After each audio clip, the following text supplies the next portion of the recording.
오늘도 하나님께서 우리의 삶을 주의 손길로 강건케 하심을 믿으시면 아멘 합시다. 따라합시다. 천국의 가치만큼 감당하며 산다. 여러분, 영화배우 덴젤 워싱턴 아십니까? 저는 영화를 좀 가끔 이렇게 몰아서 보는 걸 좋아해요. 근데 자주 그럴 순 없지만 그래도 그런 영화의 시나리오나 각본을 보면 아주 유익한 멘토를 삼을 인물들이 있더라고요. 근데 그 흑인 배우 중에 이 덴젤 워싱턴은 어떤 졸업식 그 연설자로 많이 다니나 봐요. 그런데 이 친구가 그런 얘기를 해요. 자기가 1975년도에 대학교 1학년 때 퇴학을 당했대요. 퇴학당한 이유가 학점이 1.7분이 안 됐대요. 그러니까 공부를 못해서 잘린 거예요. 공부를 못해서 잘리니까 아니 갈 데도 없고 그 엄마가 하는 미용실에 가서 이제 누커니 앉아 있는데 드라이를 하는 아주머니가 이게 거울로 자꾸 자기를 쳐다보더래요. 그러니까 이제 퇴학당한 이 자격지심에 왜 자꾸 쳐다보나 자기도 지지 않으려고 막 쳐다봤대요. 이렇게. 그랬더니 그 아주머니가 펜하고 종이를 가져오라 그러더니 거기에 그런 글을 써주더래요. 아, 당신은 장차 커서 전 세계를 다니면서 수백만 사람들 앞에 연설을 하게 될 거다. 근데 그 이야기를 딱 글을 받아듣는데 그때는 몰랐는데 아마도 그 순간 이 친구가 살면서 뭔가 자기에게 목적의식이 생겼고 그리고 자기가 뭘 우선해야 되는지 그렇게 찾아낸 것 같아요. 졸업식 연설식장에서 이 친구가 많은 졸업생들한테 그 얘기를 해요. 자기는 75년도에 퇴학을 당한 사람이다. 그런데 자기가 살면서 자기의 인생의 모토로 삼은 것 몇 가지가 있는데 그 중에 첫 번째가 바로 하나님께 우선하는 삶을 살라. 하나님께 우선하는 삶을 살라. 저는 그 연설을 듣고 깜짝 놀랐습니다. 아, 이 친구가 그래서 이렇게 좀 선한 영향력이 있나 보다. 사람은 세상을 살면서 자기의 신분이나 위치에 맞는 영향력을 생각을 하며 살아야 되잖아요. 우리가 엄마 아빠 되기 전는 몰랐는데 자식을 키우면서 그걸 알잖아. 아, 애들 앞에는 이런 걸 조심해야지 라는 게 책임감이고 또 신분에 맞는 영향력이지 않습니까? 그걸 못하는 사람은 모자란 사람이에요. 어른이라고 다 어른은 아니지 않습니까? 어른의 위치에 있으나 어른답지 못한 삶을 살면 어른이 아니잖아요. 그렇지 않습니까? 그러니까 자기의 위치에 맞는 영향력을 생각해야 되는데 제가 이 양반은 그 영향력을 보니까 바로 신앙에 있었던 거예요. 하나님을 우선하는 삶을 살아라. 그리고 또 한 가지가 뭐였냐면 잠을 잘 때 침대 밑에 슬리퍼를 놓고 자라. 우리의 문화하고는 다르죠. 우리는 집에서 그냥 이렇게 신발을 안 신고 다니니까. 이 동네 사람들은 이제 신발을 신고 집 안에서 생활을 하니까 이해가 됐어요. 이유인즉슨 아침에 일어나자마자 슬리퍼를 신고 침대맡에 엎드려 무릎을 꿇고 기도를 해라. 무슨 기도를 하느냐? 오늘 이루어 주실 일, 내일 이루어 주실 일, 한 달 후, 1년 후 장차 이루어 줄 자신의 미래를 오늘 아침 미리 감사하고 시작해라. 나는 그 얘기를 듣고 이 사람이 굉장히 신앙적인 사람이었구나 라고 생각을 했습니다. 우선순위라는 게 있지 않습니까? 그 우선순위에 맞는 삶을 살아냈다는 이야기입니다. 우리가 세상을 살면서 그렇잖아요. 내가 가치를 둔 것만큼은 귀하게 여기고 존중하게 되어 있는 겁니다. 내가 가볍게 여기는 것들은 가만히 보면 내가 그만큼 가치를 두지 않고 있다는 거죠. 가치가 있기 때문에 귀히 여기고 존중하고 그리고 조심하지 않습니까? 우리 아빠들, 엄마들 앞에 얼마나 조심하고 살아요. 안 그렇습니까? 박우희 장로님?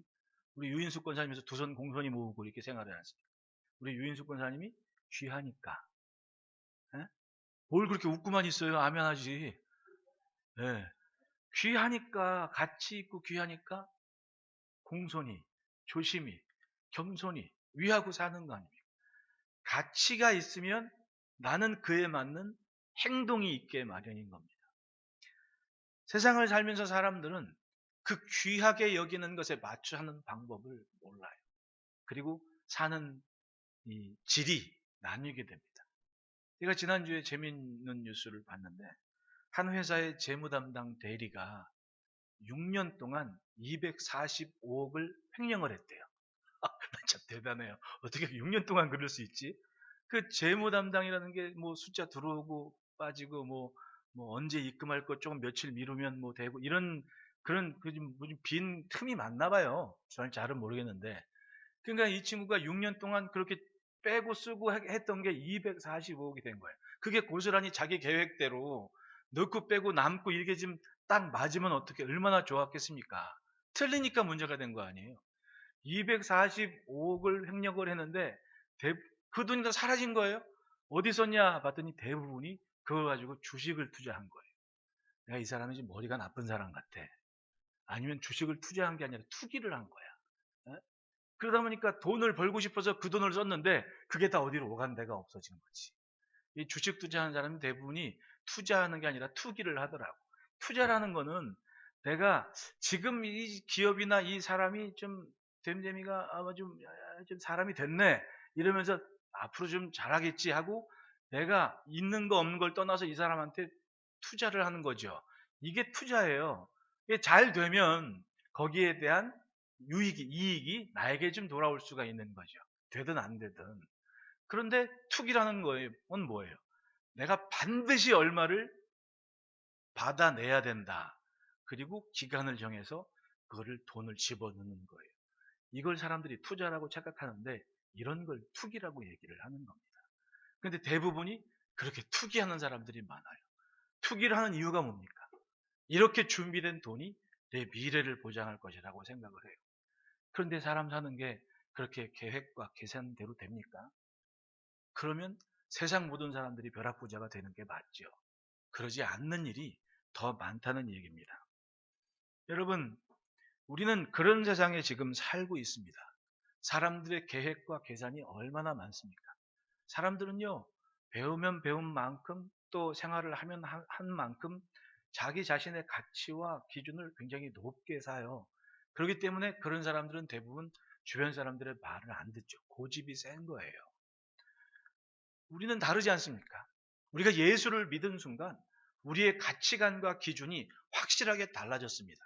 더 이상 내게서 나온 것이 선한 것이 아니라 주님이 내게 주시는 것을 귀하게 여기고 그걸 인정을 합니다. 그리고 믿으면 믿을수록 그렇게 점점 나보다는 하나님께 맞춰 사는 삶을 살아냅니다. 하나님의 말씀을 더 존중하게 여기는 마음을 가지고 살아냅니다. 그러면서 믿음이 성장하고 삶이 자라요. 그리고 믿음의 가치가 달라지는 겁니다. 귀하게 여기는 것만큼 내가 하나님께 속한 것에 대해서 삶을 구별하고 존중히 여기는 모습들이 나타나게 되죠. 사람 일은 모르는 겁니다.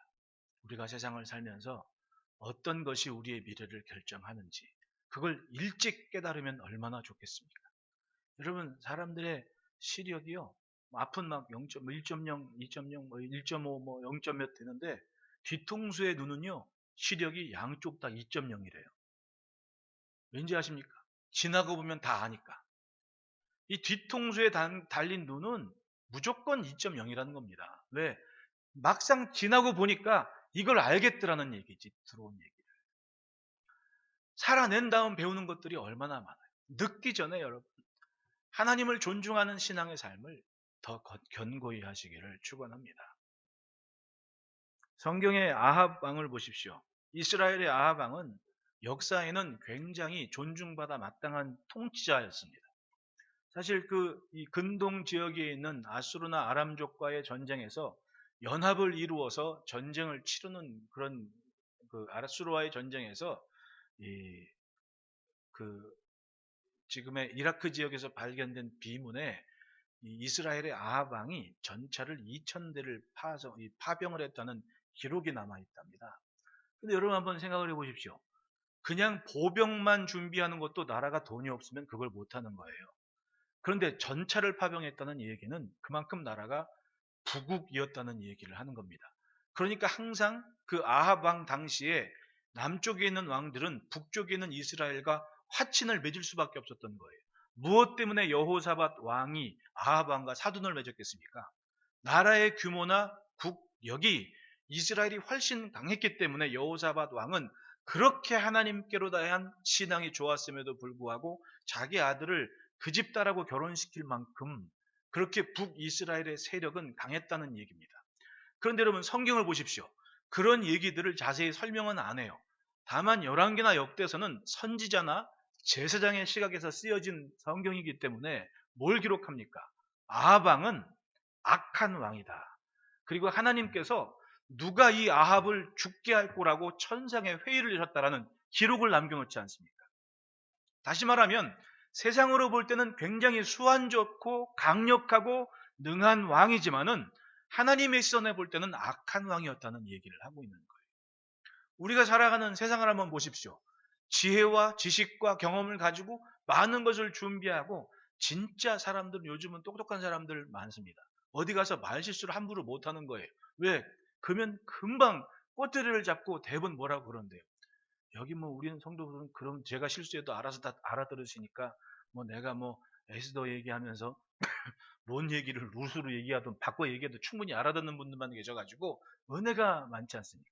근데 어떤 데는 뭐 설교 시간에 원어 한번 잘못 얘기했다가 설교 끝나고 청년한테 항의를 받는데요. 목사님 왜 그렇게 설교했냐고. 야, 무섭더라고. 왜냐하면 하도 이제는 뭐 인터넷이니 뭐 이게 발달이 되어 있기 때문에 똑똑한 사람이 너무 많아요. 말실수 한번 하면 망신 당하겠더라니까. 그게 요즘 분위기 아닙니까? 그렇다고 해서 신앙이 좋아집니까? 삶이 그렇게 주의 사랑으로 충만한 모습을 지키겠냐? 그건 아니더라고. 지식이 곧 신앙은 아니더란 얘기죠. 세상을 살다 보면 사람의 힘이 강성해진다 할지라도 하나님께로부터 멀어지는 일들이 참 많아요. 여러분, 노아 때를 한번 보십시오. 홍수가 났잖아요. 그러면 홍수의 경험이 있었던 사람이 적어도 노아하고 부인, 그 다음에 아들 셋하고 며느리, 이렇게 홍수를 경험했어요. 자식을 낳았습니다. 그럼 그 자식들에게 홍수 얘기했을까요? 안 했을까요? 아빠, 왜 우리는 이렇게 우리 사람밖에 없어요? 왜 짐승 가축들이 이렇게 있는데 왜 이렇게 우리 식구 말고는 사람이 없는 거예요? 그럼, 바로 얼마 전에 홍수가 나가지고 사람들이 다 멸망을 했단다. 라고 얘기했을 거 아니에요. 그러면 그래도 2대, 3대까지는 그런 얘기 들으면 이게 현실인 것을 알고 살았을 거 아니에요. 왜? 살아도 자기 식구들인데.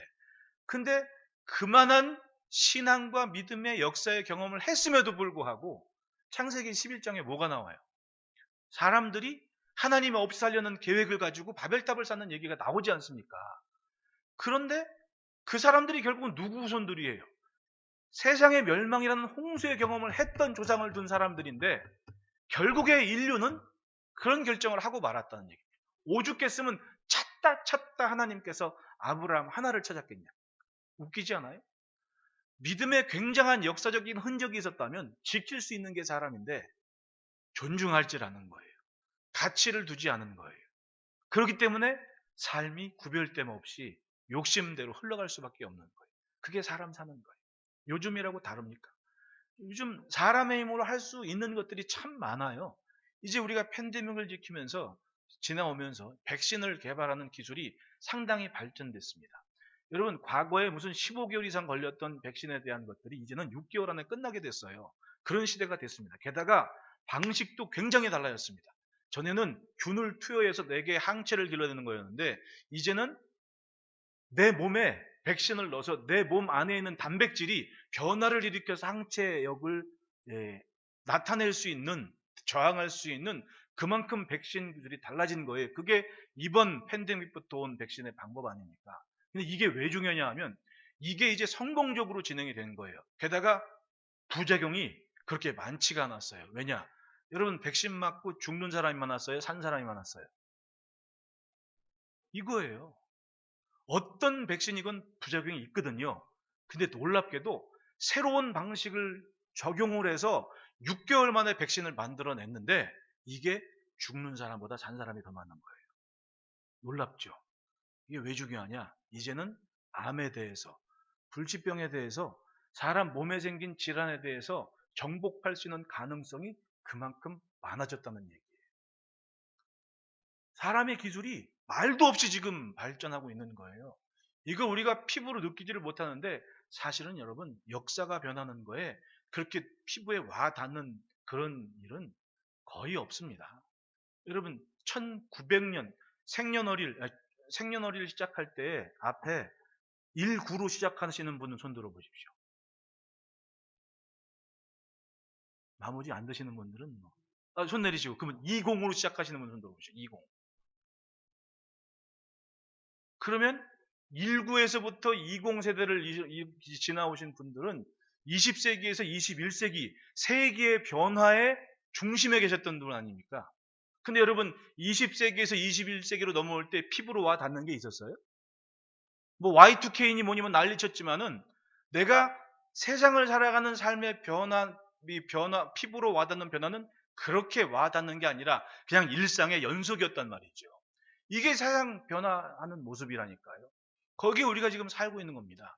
그런데 놀랍게도 그렇게 살다 보니까 뭘 잃어버리냐 하면 내가 무엇에 가치를 두고 내 가치관의 기준이 무엇인지 이게 혼돈될 때가 있어요. 하나님을 잘 믿고 사는데 내가 하나님과 상관없는 삶을 살면서 하나님을 잘 믿고 있는 것으로 착각을 하게 될 때가 있더라는 얘기입니다. 착각을 하게 될 때. 때문에 세상에 이루어지는 일들을 보면 사람 힘으로 안 되는 일을 자주 만나게 돼요. 앞으로는 더 자주 만나게 될 겁니다. 어제 빌 게이츠가 그런 얘기를 하더라고요. 팬데믹은 곧 또 다른 팬데믹이 온다. 이게 뭐가 뭔지는 우리가 그동안 지난 설교 시간에 생각하시면 다 뭐가 있는 다 알 거예요. 왜 다 다른 얘기들이니까. 뭐 새롭지도 않아요. 이제 뭐 기사에 신문에 나와도 다 나온 얘기들이니까. 그런데 여러분 이거 왜 도대체 이런 일이 있느냐? 사람들의 재능과 지식과 기술들이 발전하면 발전할수록 사람의 힘으로 안 되는 일을 만나는 일들이 점점 더 많아져요. 이유가 뭘까요? 여러분 하나님께서 때를 따라 사람이 안 되는 게 있구나라는 것을 알게 하실 때 이유는 뭐겠습니까? 하나님의 존재를 인정하라는 겁니다. 하나님 앞에 겸손하라는 거죠. 우리는 그 부르심과 그 말씀을 인지해야 됩니다. 심령이 깨이지 않으면 절대로 알지 못하는 것들. 그게 바로 영적인 것들 아닙니까? 우리는 항상 이 영적인 삶을 살고 있다는 것을 우리 스스로가 인식을 하며 살아야 됩니다. 사도 바울께서 말씀을 합니다. 그러므로 너희가 그리스도와 함께 다시 살리심을 받았으면 위의 것을 찾으라. 거기는 그리스도께서 하나님 우편에 앉아 계시느니라. 예수 믿는 사람들한테요. 너희는 위의 것을 찾으라라고 얘기합니다. 찾아라. 위의 것을 생각하라. 적극적으로 세상에 물들지 말고 위의 것을 기대하고 생각하고 찾아내는 삶을 살으라는 겁니다. 그리고 거기에 맞춰서 살아라. 천국은 욕심으로 되는 것이 아닙니다. 가장 귀한 것으로 믿고 인정하고 쫓아가기로 했으면 그만큼 가치를 두고 존중하고 추구하고 자기의 삶이 그 앞에 있어야 되는 거죠. 예수님께서 말씀을 하십니다. 의를 위하여 핍박을 받은 자는 복이 있다. 천국이 그들의 것이다. 지금 주님 앞에 있는 이들이 뭔가는 견디고 감당하며 살고 있는 것을 주님이 아셨다는 거 아닙니까? 왜 이 산상복음을 수훈의 말씀을 하실 때 특히 팔복에 말씀하신 시간 그 예수님과 모였던 사람들이 어떤 사람들이었어요? 당시의 종교인들이나 이 이스라엘의 지도층 인사들을 볼 때 전혀 자기들의 신앙과는 상관이 없는 길을 가는 것처럼 생각했던 사람들이 많았다는 거예요. 왜? 일단 헤롯은 다윗 자손이 아닙니다. 이두메 사람이라고 얘기하지 않습니까? 근데 정치적 수완이 좋아서 가이사한테 유대의 왕 노릇을 할 수 있는 권한을 부여받아서 왕궁에 있는 사람이거든요. 그럼 전통적인 이스라엘의 신앙을 가진 사람들이 볼 때 자기들 나라가 지금 온전하지 않은 것이고 자기들의 지도자는 지금 잘못된 사람인 거예요. 성경적으로도 맞지 않는, 게다가 로마 사람들이 자기를 지배하는데 세금은 과하게 부여하고 그 중간에서 일하는 사람들은, 즉 그 시대에 출세하거나 살려는 사람들은 어떤 사람들이었나? 잘못된 것을 옳다고 쫓아가는 사람들이 그 시대의 대다수의 사람들이었다는 거예요. 게다가 헤롯 땅이 생기지 않았습니까? 헤롯 땅은 뭐예요? 저 사람이 유대의 왕이 될 수 없는 사람인데 자기들이 출세하기 위해서 아예 당을 만들어서 그를 지지해주는 세력이 생겼다는 겁니다. 그만큼 나라가 엉망으로 가고 있는 거예요. 하나님을 기대하는 사람들은 그 시대에 출세하는 사람이었겠습니까? 아니면 고통받는 사람들이었겠습니까? 가슴에 아픈 현실을 직시하고 이대로 살아서 되겠나 하면서 여기저기 이 카리스마적인 지도자들이 있는 곳을 찾아다니면서 하나님의 말씀에 귀 기울인 사람들이 많았고, 그것 때문에 연고지도 없는 이 가버나움에 수천 명 장정들이 모여서 예수의 음성을 듣고 있었던 거예요. 그럼 이 사람들은 자신이 믿는 이 하나님과의 관계 때문에 지금 참아내는 것들이 많은 겁니다. 예, 원치 않은 박해도 받고 있는 거예요. 생활적으로. 예수님은 그들을 보고 말씀하는 거예요. 의를 위하여 핍박을 받은 자는 이미 뭔가 감당하고 있는 것은 복이 있다. 왜? 천국이 그들의 것이다. 다시 말하면 너희가 천국을 소유하게 될 것이다. 이렇게 말씀을 하고 계시다는 얘기죠. 마태복음 13장에 천국 비유들이 있습니다. 44절에 보면 천국은 마치 밭에 감춘 보화 같으니 사람이 이를 발견하고 숨겨두고 기뻐하며 돌아가서 자기의 소유를 다 팔아 그 밭을 사느니라. 천국이 이것과 같다. 감추인 보화. 찾아냈습니다. 정말 귀한 걸 발견을 한 거예요. 맨날 일하던 밭인데 어느 날 원데이 덜그럭해서 보니까 거기에 보물이 잔뜩 나온 겁니다. 이 사람이 그 가치를 안 거예요. 자, 일상에 매일매일 살던 곳이었습니다. 근데 보물을 알게 됐습니다. 다 덮어두고 가서 자기의 모든 것을 다 팔아서 그 밭을 샀다 그래요. 왜? 밭주인은 그 안에 있는 것도 다 가지니까. 가치가 바뀐 겁니다. 그동안 내가 갖고 있던 모든 것이 저것만 못하다는 거예요. 그러니까 내가 가지는 모든 것을 다 팔아서 저것 가치만큼 지불하고 내가 이건 갖겠다. 당장에 그걸 가지니까 있던 집도 팔아야 되는 마당에 그거 팔겠다는 거예요. 그리고 이걸 갖겠다. 이게 천국이라고 얘기를 하거든요. 다시 말하면 천국을 기대하는 인생은 그것에 맞는 삶을 살게 된다는 이야기입니다. 그걸 주님께서 말씀을 하시는 거예요. 이 얘기가 왜 중요하냐? 예수님은 그렇게 살아내셨거든요. 공생의 기간 동안 말씀을 선포하신 이후 3년여간 주님은 하나님께서 하시는 그 일에 집중을 했습니다. 인자는 머리 둘 곳조차 없다라고 말씀하시면서 사역의 모든 것을 하나님께 집중하고 하나님 마음에 간절히 겟세마니 동산에서 땀방울이 땅에 떨어진 핏방울 같이 보이도록 기도를 하셨습니다. 그 순간순간이 모든 것을 감당하는 과정이 최선을 다해서 가장 귀한 시간을 주님께 드리는 헌신의 시간이었거든요. 놀랍게도 주님 앞에 모였던 수천 수만의 무리들이 그 시간까지 같이 갔으면 얼마나 좋겠습니까? 말씀이 깊어지면 깊어질수록, 시간이 지나면 지날수록, 십자가 앞에 가까이 다가가면 다가갈수록 사람들이 많아졌어요? 줄어들었어요? 사람들은 점점 줄어들더라는 거예요. 이유는 뭐였겠습니까? 말씀을 듣지 않으니 내가 감당할 일들이 점점 많아지는 거예요. 우습죠? 내가 감당할 게 점점 많아지는 겁니다. 그리고 멀어지는 거예요. 십자가를 질 때 한번 보십시오. 정말 그 십자가 옆에 지켜져서 마지막 십자가에 죽으신 그 주님을 내리실 제자들은 누구였습니까? 진짜 말씀 그대로 주님 곁에서 내가 절대로 그런 일 없게 할 거예요 라고 얘기했다면 마지막 십자가에서 주님의 죽음을 내리는 사람은 베드로나 야고보나 요한이었어야 되지 않습니까? 왜? 그 사람들은 다른 제자들 없는 변화산 꼭대기까지 데리고 다니셨거든요. 각별하게 주님께서 가르칠 때는 이 세 사람 꼭 데리고 다녔습니다. 누구? 베드로, 요한, 야고보. 그럼 마지막 십자가에서 주님을 내리신 사람들은 적어도 이 세 사람이 될 거 아니에요. 근데 다 오간데 없었습니다. 누가 내렸습니까? 뜬금없이 등장한 아리마떼 요셉이 그 주님의 죽음을 자기의 묘실에 두었다고 얘기합니다. 다시 말하면 감당할 것이 많아지면 많아질수록 그 제자들이라고 할지라도 다 오간데 없이 사라지고 말더랍니다. 얼마나 외로운 시간이었겠습니까? 감당할 것이 많아지면 결정적인 순간에 사람이 없어요. 이것이 바로 예수님의 모습이었던 거예요. 그 많은 기적과 은혜를 체험했어도 감당할 것이 많아지면 사람이 없어지는 거예요. 지금은 다릅니까? 네? 주변에 좀 그래도 대형 교회라고 하는 중대형 교회 하는 목회자 선배들 만나면 그런 얘기를 해요. 수천 명 앉아 있는데 11조 하는 사람은 20%가 안 된다는 거예요. 그러니까 이미 교회가 뭐 부채도 없고 뭐 다 했기 때문에 사람들이 11조 이렇게 다 적극적으로 안 해도 한 15%, 10%만 11조만 잘해도 교회는 다 건사가 된다는 겁니다. 그러니까 막 이제 재정이 항상 남게 되는 거죠. 그러니까 뭐냐면 성도의 본분으로서의 또 하나님 존중하는 거의 출발점을 굳이 강조를 안 하는 거예요. 그 다음 뭐냐면 윤리적인 얘기만 해서 부담 없는 이야기만 메시지를 전해도 충분히 목회는 가능한 때가 됐다는 얘기죠. 그러면 바꿔 생각해서 그렇게 성도의 본분이나 신앙의 본질에 속한 것들을 무시하고 다닐 그 교회에 앉아있는 사람들은 뭐예요?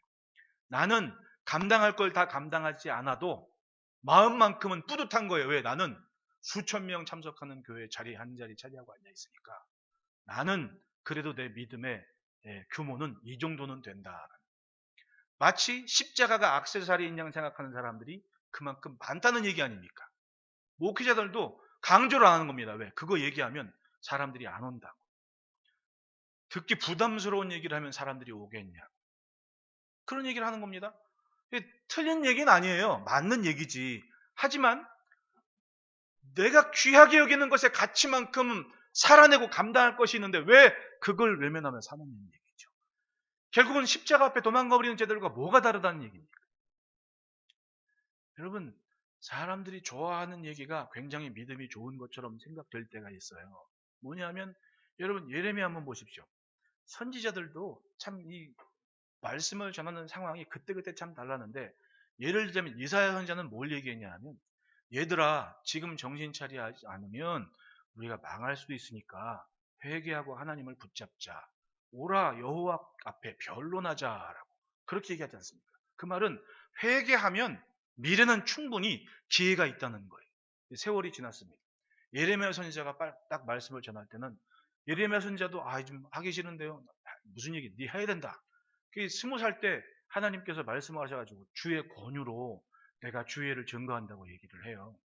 근데 사람들이 나를 조롱한다고. 왜냐하면 이 선지자가 예레미야서는 맨날 무슨 얘기하냐면 망하니까 정신 차리고 바벨론한테 저항하지 말아라.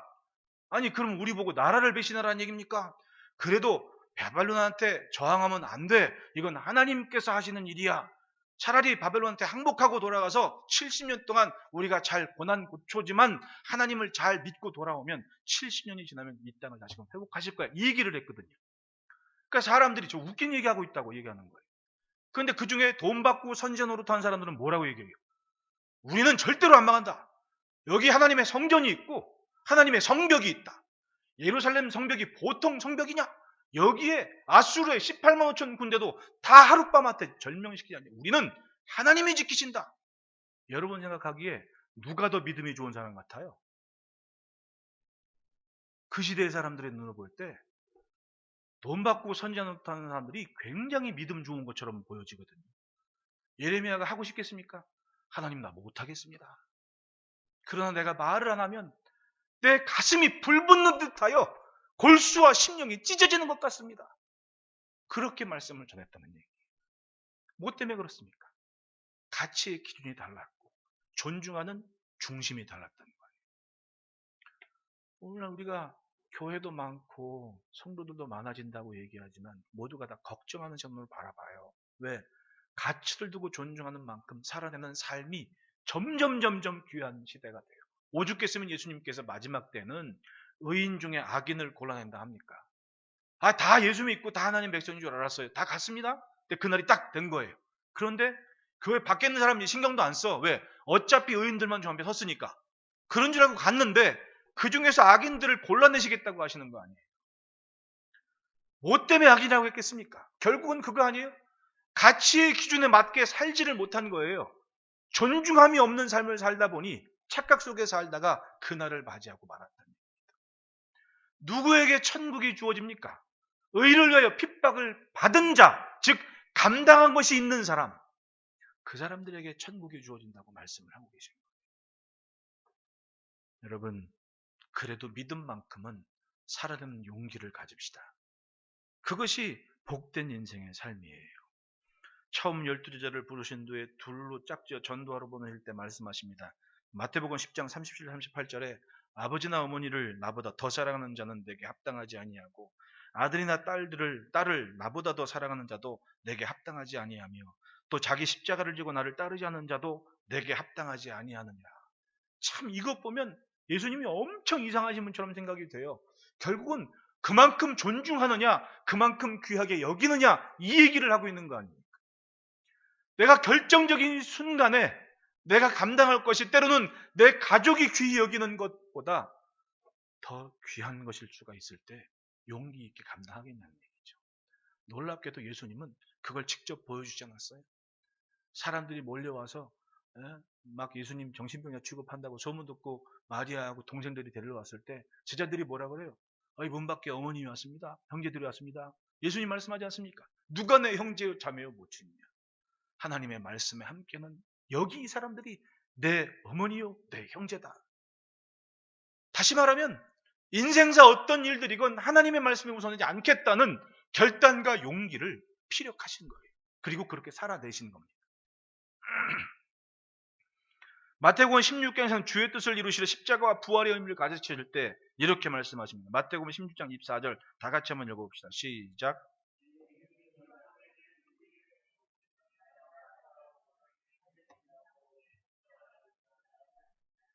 네, 사도 베드로께서 처음부터 그렇게 귀한 믿음을 간직하신 분이었습니까? 말씀드렸듯이 십자가 앞에서는 진짜 도망칠 수밖에 없는 연약한 모습이 있었거든요. 그게 솔직한 인간적인 모습이었어요. 그러나 성령 받은 이유는 달라지지 않습니까? 왜 사도 바울께서 너희는 성령을 쫓아가라고 그렇게 말씀합니까? 주의 영이 아니면 도저히 결정할 수 없는 일들이 있다니까요. 내가 존중하는 것, 내가 믿는 것을 위해 다른 거 어떤 가치보다 우선할 수 있는 것을 결정해야 할 때 주의 영이 아니면 감당하지 못할 시간이 있었다는 얘기 아닙니까? 성령 받은 후에 사도 베드로의 모습은 달라졌습니다. 로마의 바티칸에 가면 그 미술관이 있는데 그 시대에 미술이 왜 중요했냐면 사람들이 글을 모르기 때문에 화가들이 그림을 그려서 그러니까 그림을 오더를 준 사람들이 대부분 교회였거든요. 그 화가들한테 미켈란젤로건 뭐 라파엘로건 뭐 이런 사람들한테 교회에서 오더를 주면 그걸 그리는 거예요, 그 사람들이. 근데 정말 감동적인 그림이 뭐냐? 라파엘로의 베드로의 십자가의 순교의 장면인데 이 라파엘로의 화체가 좀 달랐어요. 이 물감 쓰는 기교가 달라가지고 보면 베드로는 십자가에 달려 죽을 때 거꾸로 달려 들어가는데 라파엘로가 그걸 그림으로 표현할 때 피가 위에서 거꾸로 이렇게 몰리잖아요. 머리로. 그러니까 거꾸로 달린 상태에서 피가 그 거꾸로 몰린 그 모습을 라파엘로가 그대로 그림을 그렸어요. 한번 가보자 소영아이.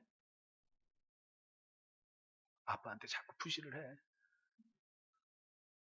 그 그림을 딱 봤을 때, 야, 참.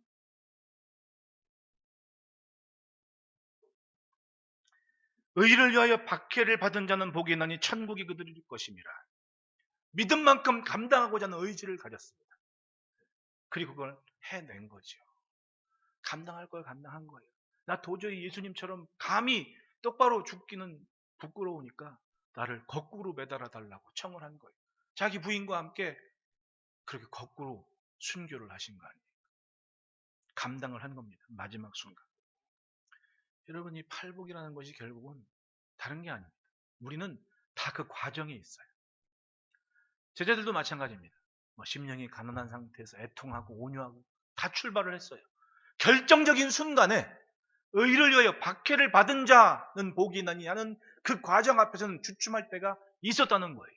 우리가 팔복을 얘기를 들을 때 이게 차원 높은 얘기가 아니지 않습니까? 따지고 보면 이해가 되고 끄덕이게 되는 것은 익숙한 것은 내가 그만큼 살아왔기 때문에 우리가 그 팔복의 과정 중에 다 있기 때문에 하는 얘기예요. 그러나 단 어느 위치에 있느냐, 어느 위치에 있느냐. 끝까지 가장 귀한 것으로 인정하고 존중하며 살아내느냐, 아니면 멈추느냐, 그 차이 아니겠냐고. 여러분 이왕에 예수 믿은 거 세상 풍조가 어떠하든지 그것을 넘어 하나님을 보며 하나님을 기대하는 삶을 지켜갑시다. 그것이 천국에 맞춰 사는 삶이고 오는 세상을 보는 사람들의 믿음의 시선입니다. 여러분 진짜 중요한 것이면 그에 걸맞는 삶이 분명히 있습니다. 저희 아들이 연애하지 않습니까? 그런데 저 직장에서 끝나면 막 5시 반 끝나가지고 한 2-3시간 동안 운전을 하고 그렇게 와요. 집에 와가지고 물 한 잔 마시고 껄떡껄떡 대다가 9시 반 되면 나간다는 거예요. 야, 이제 와서 어디 가냐고. 만나러 간다고. 내가 싫은 소리, 야, 지금 몇 시인데 나가냐.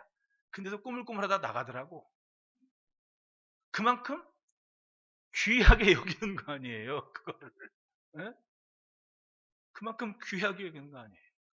우리 엄마들은 몸이 그냥 천근만근인데도 기어이 아침 밥상은 차려, 남편 나갈 때, 애들 학교 보낼 때. 그거 왜 그런 거예요? 내 몸은 천근만근인데 이놈의 식구들은 내 몸보다 더 중하다는 마음 가지니까 밥상을 차리는 거 아니냐고. 아빠들 그거 아셨어요?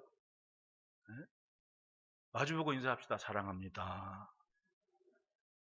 좀 진지하게 사랑을 고백하고 좀 안아주고 뽀뽀도 하고 좀 그렇게 좀 어?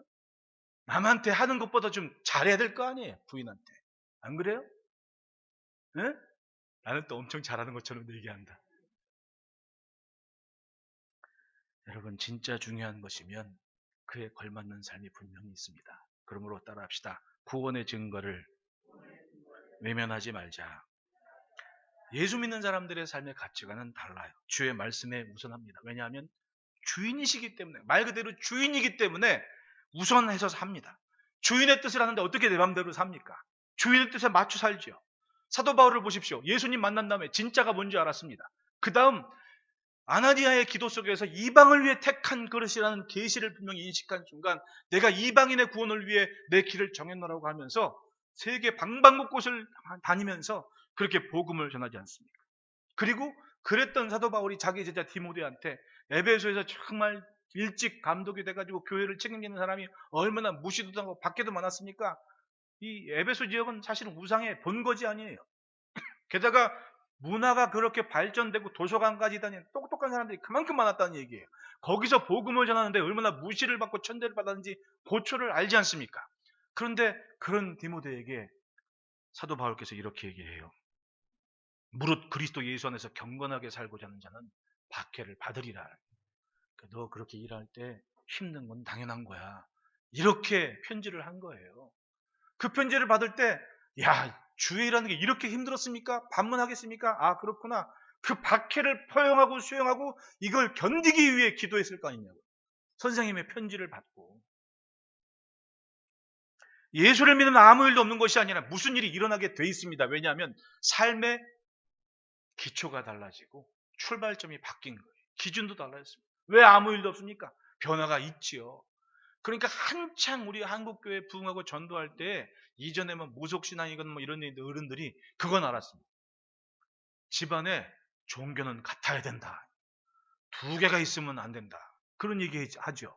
왜? 예수 믿으면 난리가 나거든. 뿌리가 바뀌니까 거듭난 삶을 체험하니까 난리가 안 날 수가 없지 않습니까? 그러니까 한 집안에 신앙은 같아야 된다고 막 얘기를 하는 거예요. 빌립보서 1장 29절에 그리스도를 위하여 너희에게 은혜를 주신 것은 다만 그를 믿을 뿐 아니라 또한 그를 위하여 고난도 받게 하려 합니다. 놀랍게도 예수를 믿으면 감당할 것이 많아집니다. 편했던 삶이 아니라 고난이 있다는 얘기를 하고 있는 거예요.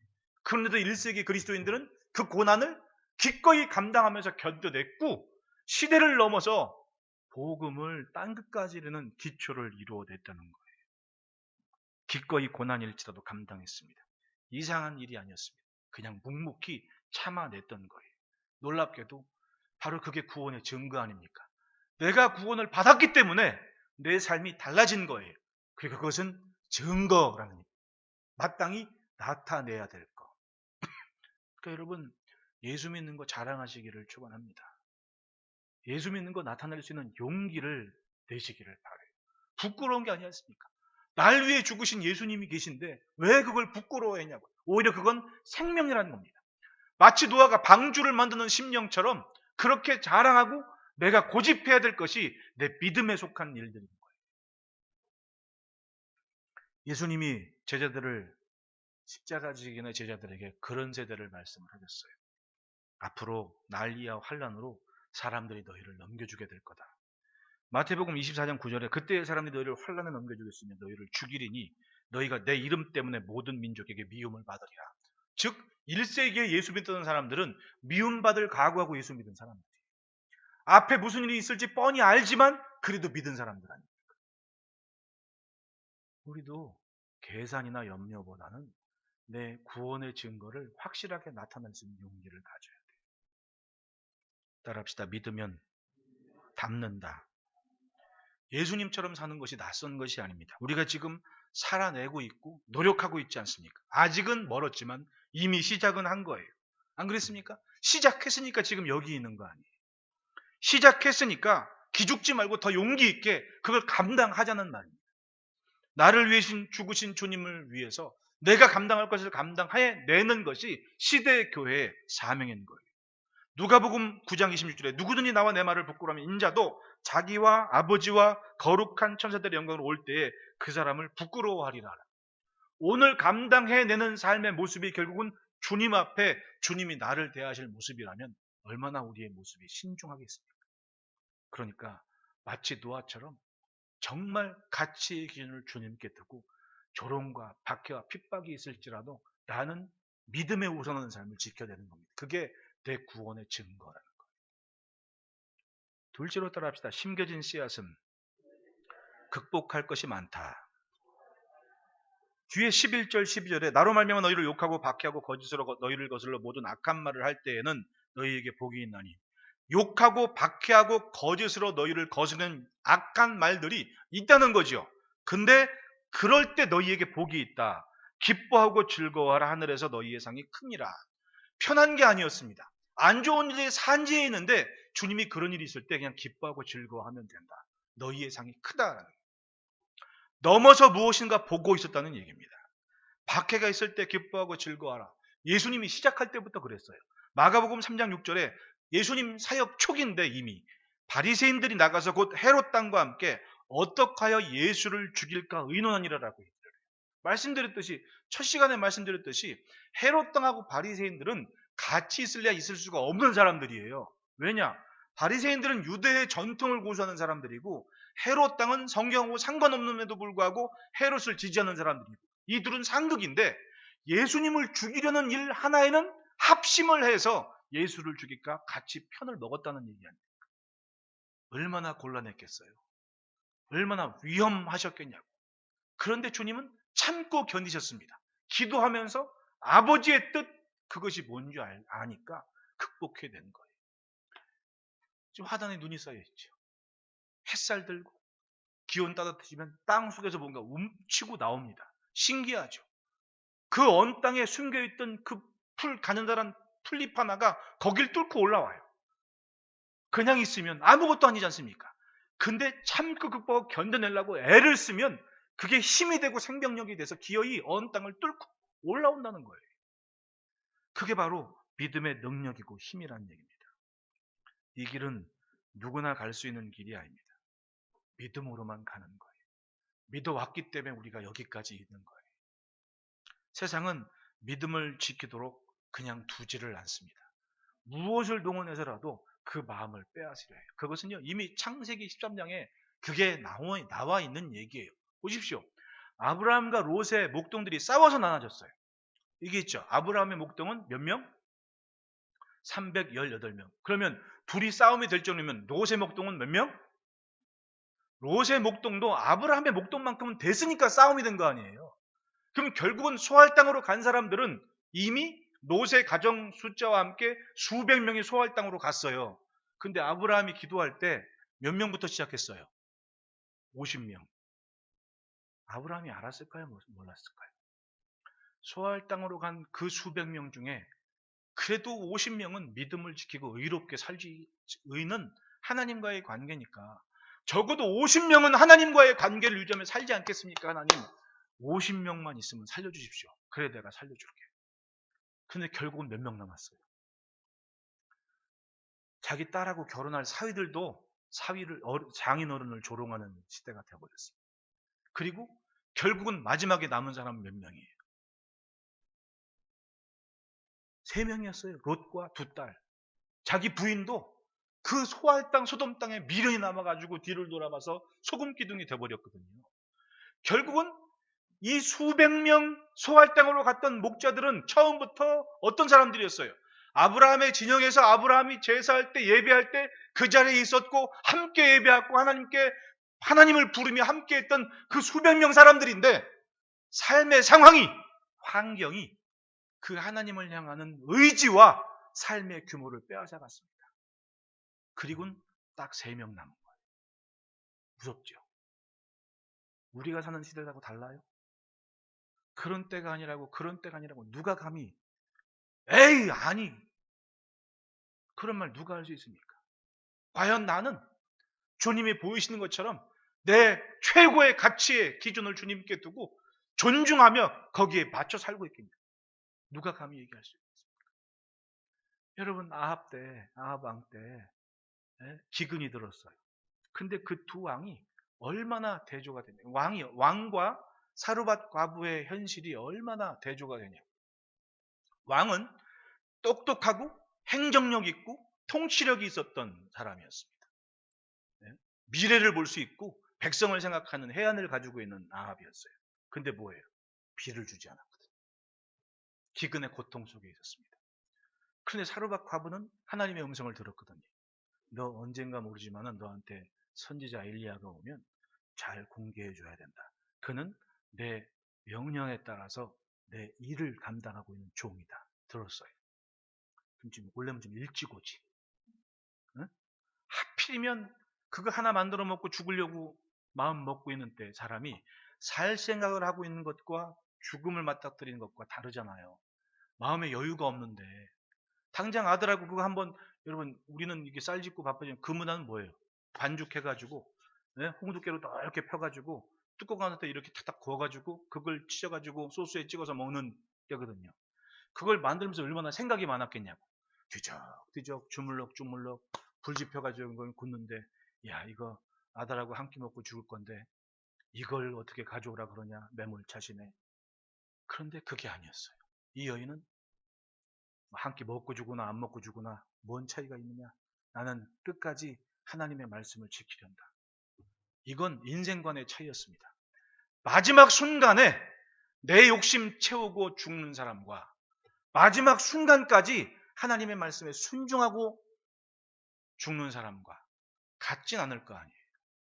놀랍게도 그것을 하나님은 지켜보셨고 3년 반 가뭄 동안 이 여인의 집에는 아무런 수고함이 없는데 곡식 창고에 곡식이 떨어지지 않고 기름이 다하지 않는 놀라운 복을 받습니다. 할렐루야.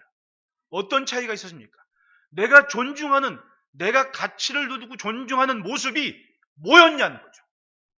아무리 잘 살고 똑똑하고 왕이어도 그것이 없는 아합은 고통 속에 살아야 됐고 아무리 한 끼 먹고 죽을 여인이었어도 그 존중함이 있었던 여인에게는 하나님의 주시는 복이 있었다는 거예요. 때문에 여러분 심겨진 씨앗은 극복할 것이 많은 겁니다. 감동할 것이 많은 거예요. 그것이 이 땅의 교회들의 흔적 아닙니까? 지금 전국 방방곡곡에 세워져 있는 교회들이 그냥 세워지는 거예요. 얼마나 많은 우리 선대들의 핏값이 있었습니까? 그리고 교회가 세워지고 그런데 교회가 시대의 발전만큼 따라가면 얼마나 좋겠습니까? 사실은 교회는 그렇게 발전할 수가 없는 거예요. 똑같아. 왜? 항상 추구하는 것이 같기 때문에 그런 거 아니에요. 세상은 조금이라도 더 인간의 편리함을 개발해내야 되고 만들어내야 됩니다. 네? 우리 쓰고 있는 물건들 금방 바뀌잖아요. 뭐 난 냉장고가 이렇게 훌륭해질 줄 몰랐습니다. 막 냉장고 하나가 무슨 거기서 인터넷도 되고 막 되면 그런다면서요. 그러니까 막 우리 저기 얘기 들어보니까 이제 며느리 될 친구 얘기 들어보니까 자기 엄마가 아버지한테 여보 냉장고 바꿀 때 됐어요. 그럼 아버지가 깜짝 놀랐는데 뭔 말인지 이해가 안 되시는군요. 요즘 냉장고가 보통이 아니더라고. 이게 묘한 물건이 됐더라고.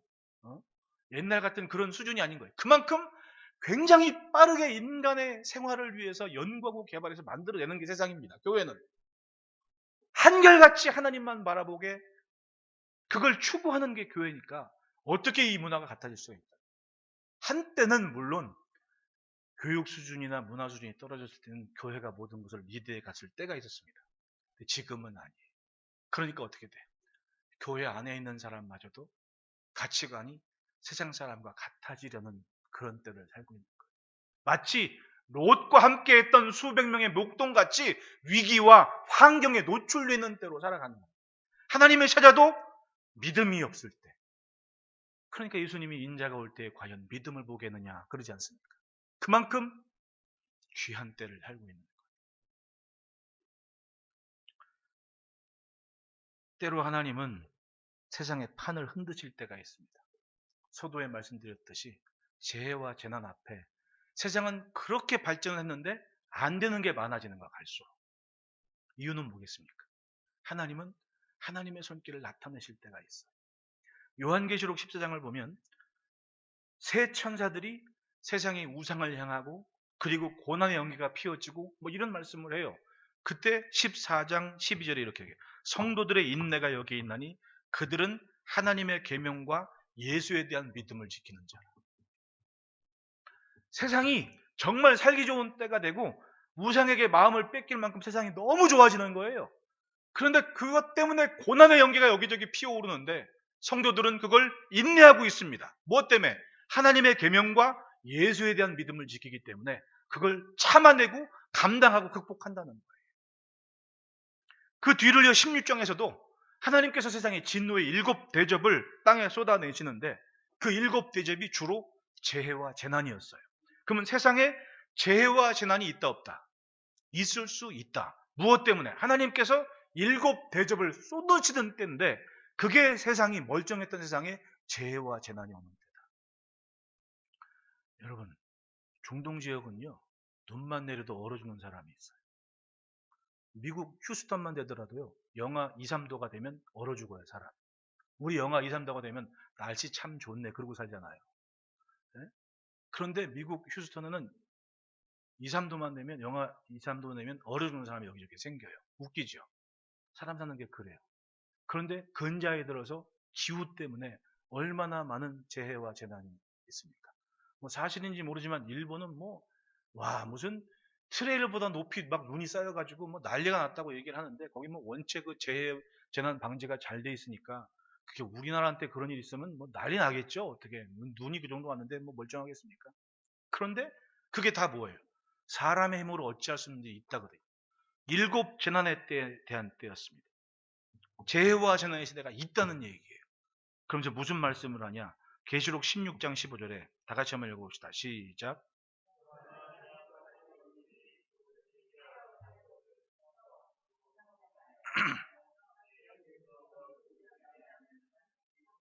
네. 결국 세상을 사는 믿음을 지키는 성도들이 만난 박해와 어려움은 마치 키질과 같은 겁니다. 잘 견뎌라, 견뎌라. 그 견디는 자들에게는 천국에서 함께 예배하는 그날 세상의 눈물을 주님이 씻기실 때가 있을 것이고 하나님과 함께 천국의 즐거움에 참여하게 될 것이다라는 그걸 노래하고 있지 않습니까? 새 노래를. 놀랍게도 그 재해와 재난의 시간만큼 견디는 것이 많아지는 것 마치 키질하는 것처럼 뭔가 걸러내는 시간인 거예요. 그리고 알곡은 남고 쭉정이는 걸러지는 그런 시대가 시작됐다는 얘기입니다. 시간이 지나면 지날수록 주인과 가까운 거예요. 견디는 것이 많으면 많을수록 주인과 가까운 심령이 될 겁니다. 네, 그만큼 존중하며 사니까. 네. 며칠 전에 최민정 선수 나는 그 운동하는 거 보니까 허벅지 근육이 내 허리만 해. 와 대단하더라고. 그걸. 그 친구 그만해지기까지 그냥 있었겠냐. 나는 그 준결승인가 준결승 그 전광판 고장 나가지고 3바퀴 남기고 그냥 쭉 차고 나갈 때 깜짝 놀랐습니다. 야 어떻게 저런 힘이 생길까? 알고 보니 그 근육 힘 아니겠어요? 운동선수들은 정말 고통스러운 순간이 있대요. 그 근육 때문에. 근데 그걸 딱 견뎌내면 세컨 윈드라고 그러죠. 그냥 수월한 바람이 오게 된다는 얘기를 해요. 그걸 극복해냈기 때문에 그만한 또 영광을 차지하는 거 아닙니까? 신앙이 달라요. 성경에서도 우리를 그 경주형의 선수에 비우는 게 얼마나 많습니까? 참을 수 없는 극한에 이르렀는데 그 시간마저 견뎠을 때에 주시는 은혜와 또한 하늘의 상급이 크다는 얘기를 하고 있습니다. 예레미야 선지자 보십시오. 시대가 진짜 멸망의 직전이었습니다. 그럼에도 불구하고 무엇을 했습니까? 참아내고 그걸 감당했다는 거예요. 사람들이 아무리 조롱해도 그걸 견뎌낸 겁니다. 순교의 시간까지. 여러분, 예레미야서 20장 7절로 9절 말씀 보면 여호와여 주께서 나를 권유하심으로 내가 권유를 받았사오며 주께서 나보다 강하게 이기셨으므로 내가 조롱거리가 되니 사람마다 종일토록 나를 조롱하나이다. 다시 말하면 하나님께서 시켰는데 안 하겠다고 튀기다가 결국은 하나님이 이기셨기 때문에 그 일을 했다는 거 아닙니까? 결과는 매일 조롱과 수치만 당하는데 내가 이유는 뭐냐? 내가 말할 때마다 외치며 파멸과 멸망을 선포함으로 조롱의 이유가 그거였습니다. 야, 성전이 있는데 그렇게 함부로 망해? 그리고는 예레미야를 그렇게 구박을 하더라는 거예요. 여호와의 말씀으로 말미암아 내가 종일토록 치욕과 모욕거리가 됩니다. 다시는 여호와의 말씀을 선포하지 아니하며 그의 이름으로 말하지 아니하리라 하면, 즉 하나님 나 관둘래요. 그렇게 하면 나의 마음이 불붙는 것 같아서 골수에 사무치니 답답하여 견딜 수 없나이다. 이게 예레미야의 심정이었거든요. 편한 길을 가고 싶지 누가 그렇게 조롱받는 일을 하고 싶겠냐고. 근데 기어이 그걸 참아내고 감당해낸 겁니다. 그렇기 때문에 훗날에 다니엘과 같은 사람들은 예레미야 선지자의 말씀에서 70년의 때가 찬 것을 깨닫고 금식하며 기도를 시작한 거 아닙니까? 참아낸 것이 많으면 잘 자라고 있는 거예요. 씨앗은 땅의 무게를 견뎌야 됩니다. 뚫고 나와서 바람과 햇빛과 환경을 이겨내야 됩니다. 여러분, 우리는 그것을 위해 하나님께서 땅에 심으신 인생의 것을 기억하고 주의 손길을 의지하는 믿음으로 사시기를 축원합니다. 셋째, 따라합시다. 갈 곳을 분명히 본다. 의를 위하여 박해를 받은 자는 복이 있나니 천국이 그들의 것입니다. 주님은 이들에게 천국을 보게 하십니다. 천국을 보게 하신 거예요. 분명히 세상에서 화평을 누리며 살았는데 박해가 온다는 겁니다. 이해되지는 않지만 역사에서 본 그리스도인들의 삶들이 그랬습니다. 박해가 당연한 거였습니다. 사람들이 난리와 환란에서 사람들에게 내어주는 그런 처절한 일을 당하고 말았습니다. 로마의 네로 황제는 로마의 불을 지르고 난 뒤에 멋진 지상에 떠올라서 씨를 졌다 그래요. 근데 수습하려고 보니까 성난 군중들이 난리가 난 겁니다. 그러니까 전해지는 이야기에 따르면 네로 황제의 부인이 유대교의 사람들하고 인맥이 있어서 유대인들의 청을 받아서 당신이 살려면 이 방화범을 그리스도인들에게 돌려야 된다고. 그것 때문에 그리스도인들의 핍박과 박해가 시작됐습니다. 아예 뭐 지금으로 치면 행정명령이 내려져 가지고 그리스도인들에게 어떤 위해를 가해도 법적인 책임을 묻지 않겠다는 공언을 해버린 겁니다. 그 순간부터 사람들은 그 분노화를 누구에게 표현하느냐? 예수 믿는 사람들을 잡아다가 그들의 재산도 뺏고 강도짓하고 길거리에 매달고 난리가 난 겁니다. 진짜 그런 일들이 일어나고 말았어요. 근데 주 70년은 지난 후에 불탄 로마의 한 집 귀퉁이에서 마가복음이 발견이 됐대요. 뭘 생각할 수 있습니까? 마가복음의 주제는 고난받는 그리스도이다. 다시면 그렇게 박해와 고난받는 성도들은 집집마다 마가의 서신을 들고 기도하면서 그 고난을 견뎌냈다는 거예요.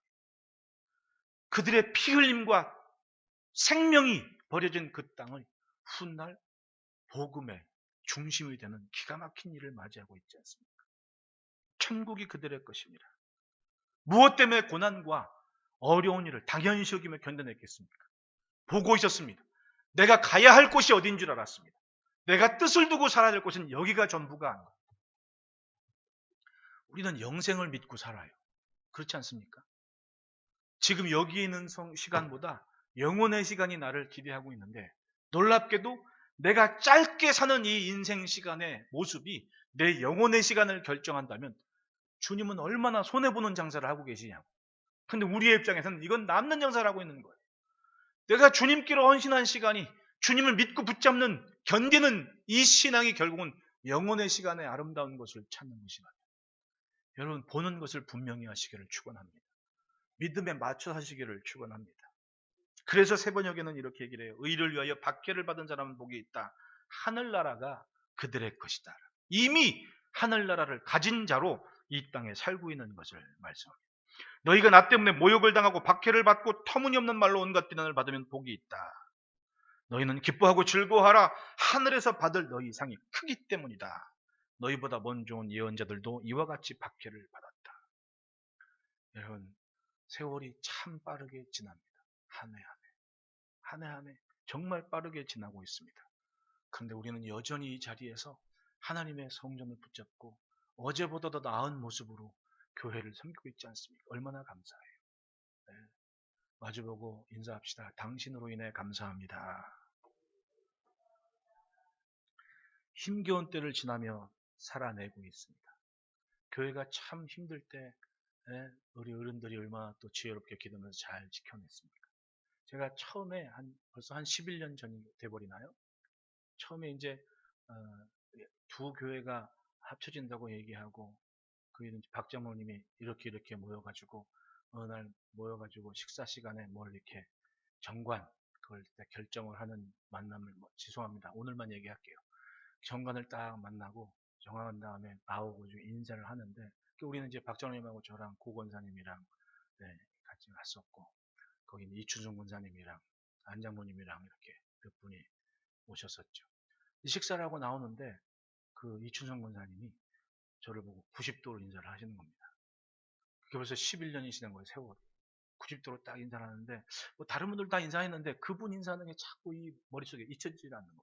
그건 교회를 사모하는 마음이 그만큼 컸다는 얘기를 해요. 교회가 힘들 때 어떻게 교회를 미래를 생각할까라는 기도의 그런 응답이었을까라는 생각을 하게 되는 거예요.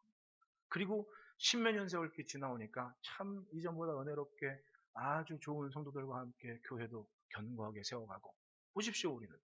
우리의 가정들이 선교사님들 14분, 15분과 함께 지금 이 땅에 살고 있다는 얘기는 그러면 이전과 비교해 볼 때 얼마나 의미 있는 일을 하고 살겠는지 제가 얘기하지 않습니까? 마지막 순간까지 감당한 것이 주님 앞에 마지막 갔을 때 내가 할 얘기라고. 그건 지금은 얼마나 우리가 의미 있게 이전보다 다르게 성장하는 모습으로 감당해내고 있지 않습니까? 그러니까 여러분 참 감사한 날이에요. 우리는 이미 복된 삶을 시작한 천국을 가진 자의 모습으로 여기에 지금 살고 있는 거예요. 네? 마주보고 한 번 더 인사합시다. 참 감사합니다. 스테반 집사는 자기가 그 공회 앞에 설교하고 나서 그런 얘기를 해요. 인자가 하늘이 열리고 인자가 하나님 우편에 서신 것을 보노라. 그러니까 유대인들이 그 말 듣고 막 화가 났습니다. 감히 하나님 얘기를 하늘 얘기를 예수 믿는 사람이 감히 그걸 입에 올리냐고 화가 나가지고 막 돌로 스테반 집사를 돌로 치기 시작했단 말입니다. 근데 그분의 마지막 기도를 보십시오. 주여 이 죄를 그들에게 돌리지 마옵소서. 어떻게 그렇게 살 수 있고 어떻게 그 죽음까지 감당할 수 있었겠냐. 보는 것이 있기 때문에 그래요. 내가 갈 곳이 뭘 봤다고요? 주님이 서 계신 것을 본다고 얘기해요. 예수님도 이 스테반 집사의 다급한 모습 보고 견디고 이겨라는 모습을 벌떡 일어나서 기다리고 응원했다는 거 아니에요. 그것이 스테반 집사가 봤던 모습이고 마지막 본 모습이고 기꺼이 이 죄를 그들에게 돌리지 마옵소서. 마치 예수님처럼 똑같이 기도하고 그 마지막을 맞이했던 거예요. 놀랍게도 그 자리에 앞으로 장차 순교할 또 다른 사람이 증인으로 서 있습니다. 신기하죠. 이게 바로 하나님께서 하시는 일이었다. 세상과 타협하면 무리 없이 삽니다. 적당한 기준과 적당한 삶의 규모를 나타내 보이면서 마치 십자가를 자기 경건 생활의 액세서리처럼 생각한다. 장식적으로 여기면 충분히 그렇게 살 수 있는 시대가 이미 됐습니다. 그러나 그렇다고 해서 세상 물결 따라가다가는 바람 불 때 알아요. 부는 바람이 태풍일 때 다 쓰러지고 뿌리가 뽑히고 마는 거예요. 팔복이 굉장히 특별한 복이 아닙니다. 결국은 우리가 지금 살아낸 것이고 살고 있는 현실이에요. 우리는 이미 복된 자로 이 세상을 살고 있습니다. 결국 이 팔복은 우리의 믿음의 여정인 거예요. 예수 믿으면 누구나가 다 이 믿음의 과정 속에 있습니다. 가난한 심령, 애통하는 마음, 온유하게 주님 닮고 의에 줄이고 목마른 삶을 감당해냅니다.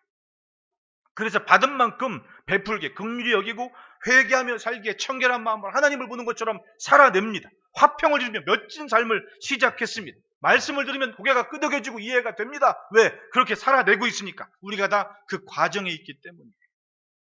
그러면 이제 최고의 가치를 주님께 두고 주의 것에 두고 주님을 내 주인 삼고 더 믿음의 정진이 있는 은혜가 있기를 축복합니다.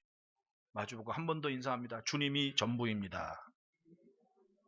복의 근원으로 세상을 살고 있는 우리, 세상을 복되게 하시는 하나님의 기대하심이 우리에게 있습니다.